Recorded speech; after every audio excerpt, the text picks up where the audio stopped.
કેશોદના ઘેડ વિસ્તારમાં પાણીનો પ્રકોપ જોવા મળ્યો છે। પંચાળા અને બાલા ગામના ખેતરો પાણીમાં ગરકાવ થયા છે। ઉપરવાસના વરસાદથી નદીઓ બે કાંઠે વહેતી થઈ હતી અને ડેમોમાંથી છોડાયેલા પાણીથી ખેતરો પાણીમાં ગરકાવ થયા છે।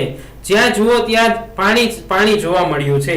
ખેડૂતોના ખેતરો ધોવાતા વાવણી કરેલા પાકને ભારે નુકસાન થવા પામ્યું છે। પાક અને ખેતીની જમીનને મોટા પાયે નુકસાન થયું છે। સરકાર સમક્ષ નદીઓ ઊંડી અને પહોળી કરવાની ખેડૂતો માંગ કરી રહ્યા છે। નુકસાનીનો સર્વે કરી યોગ્ય વળતર ચૂકવવાની પણ માંગ છે। મારું નામ પ્રકાશ ચુડાસમા, ગામ બાલાગામ।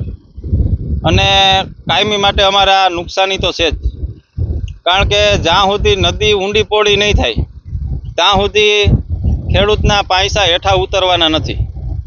અને એટલું ધોવાણ થાય એનો કોઈ માપ નથી રહેતો।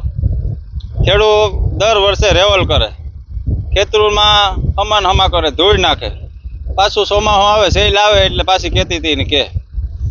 એટલે જ્યાં સુધી આ નદી ઊંડી પોળી નહીં થાય ત્યાં સુધી આના પ્રશ્ન કાયમી માટે ઘેડ વિસ્તારમાં ખેડૂતને રહેવાનું। અને માંડવીનું વાવેતર કર્યું હોય તો માંડવીના વાવેતરમાં હજી વાવી લીધી હોય ને સેલ આવે એટલે એ વાવેતરનું અમારું પૂરું થઈ જાય, પછી પાછું વાવીએ।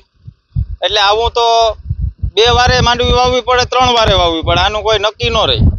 અને આ બધું પાણીનું છે ને એ ઘેડના ખેડૂત સહન કરી શકે, બીજા કોઈનું કામ નથી।